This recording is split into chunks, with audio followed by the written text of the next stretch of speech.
Happy Wisdom Wednesday, everybody. So, book of the week is Psychocybernetics by Dr. Maxwell Maltz. It's first published in 1960 and then republished again in 2015. So, what is Psychocybernetics? So, cybernetics in Greek literally means helmsman who steers the ship to port. And so, Psychocybernetics, which was coined by Dr. Maltz, is the idea of steering your mind towards the port. And in that instance, that port is towards the goal, so you can get a great self-image and peace of mind, right? And so that's where Psychocybernetics comes from. It's a fantastic book because it really dives into the psychology of the mind, but not the psychology that you're used to hearing from some of the books that I've reviewed, but in terms of how does your mind actually go to work to setting a goal. And the importance about this is that in order to have a good, healthy self-image of ourselves, we have to be able to aim at something, because once you've picked something to aim at, something that's high, you've chosen something that's transcendent, that's beyond you, that you're reaching for. You're sacrificing things in order to reach perfection. And in order to make that a reality, and that's why a lot of people don't actually hit their goals, is that they set their goals without using their subconscious mind to find creative ways to attain those goals, and more importantly, they don't have the right self-image or visualization of attaining those goals, which is why it never happens.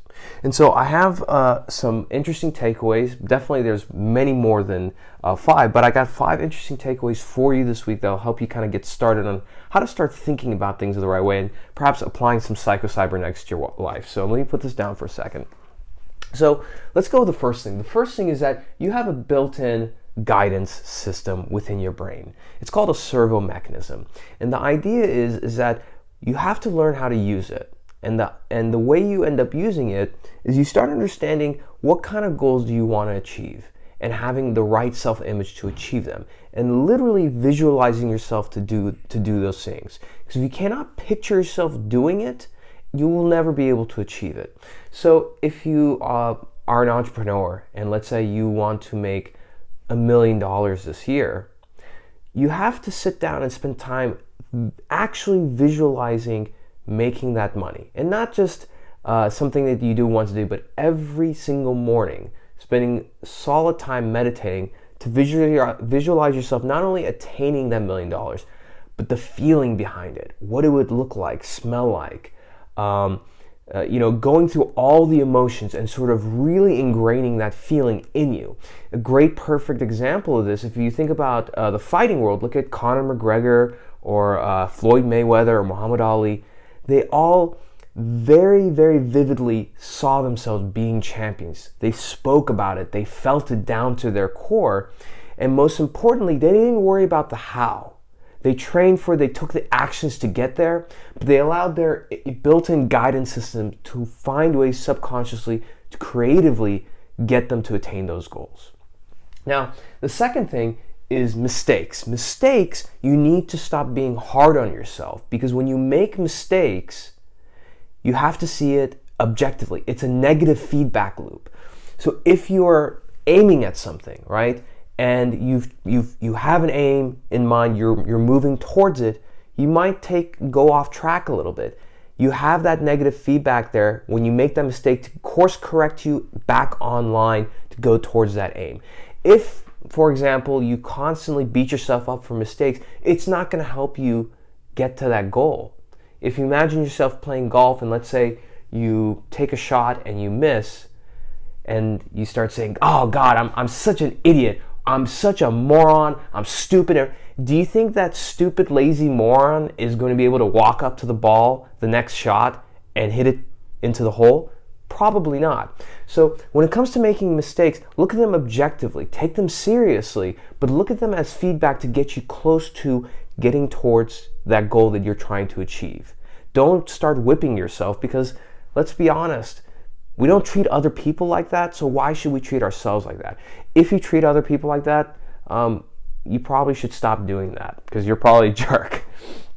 Third thing, self-image now becomes your self-reality later.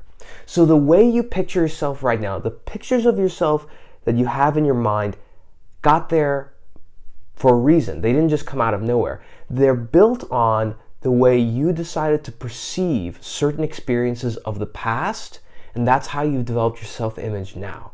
What you have to understand is that the past is the past and you have to let that go. If anything, you should build your self-image now based on the success that you've had on the past. That doesn't mean, to sort of overinflate your ego about who you are, but it's important that you build those, that healthy self-image of yourself so that when you have that healthy self-image built on the images, the videos, the emotions, the feelings of success in the past, it helps you take that self-image so that when you visualize that aim that you have for yourself, you can take that self-image and insert it in there and actually see yourself achieving specific goals, getting that aim, and getting the things that you want and making a reality of them. That's what allows you to take the actions and steps every day confidently, and so that even when you do make those mistakes, you see it as a negative feedback that helps you course correct so that you're moving towards the aim, and not as something where you just whip yourself into shame and then low confidence, and then it becomes a self-fulfilling prophecy that you're completely worthless and you're not going to get the things that you want. The fourth thing, conscious thought plus intuition will tell you the what.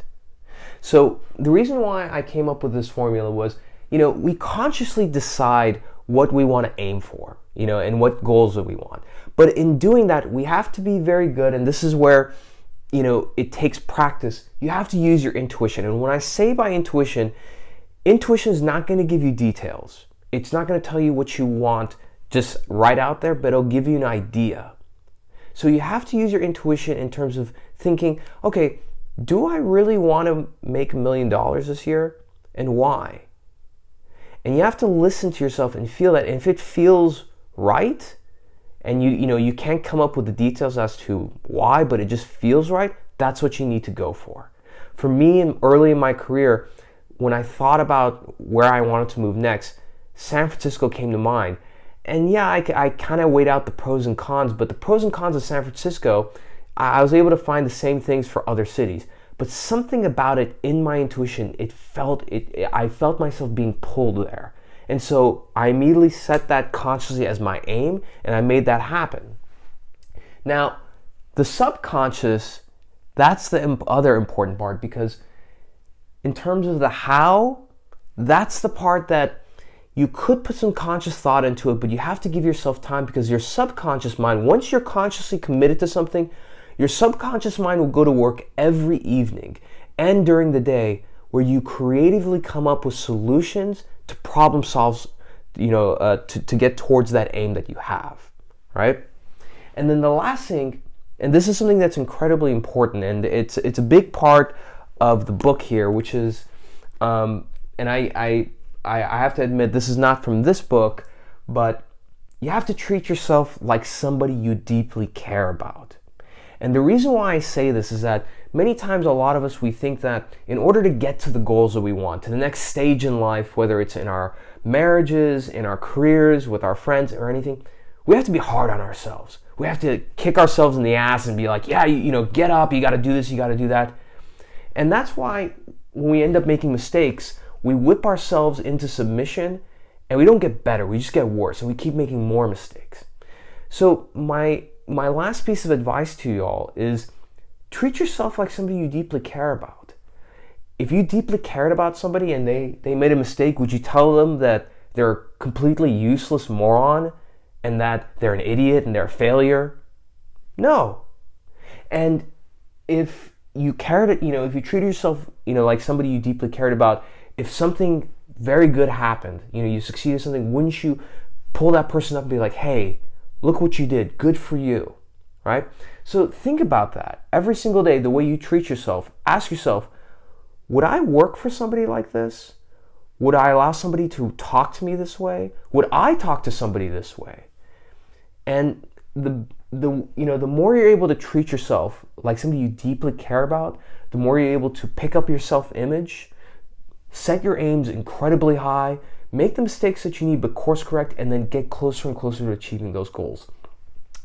And the biggest takeaway that I have to, tell you to wrap this all up is this. I'm not telling you to have high self-esteem. Self-esteem is important. Yes, you should wake up in the morning, look yourself in the mirror and say, hey, by golly, I'm smart, I'm capable, etc., etc.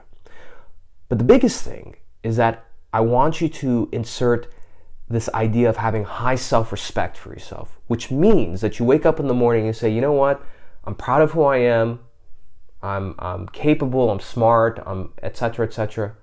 But you know what, damn it, I know I could be better and I could be more.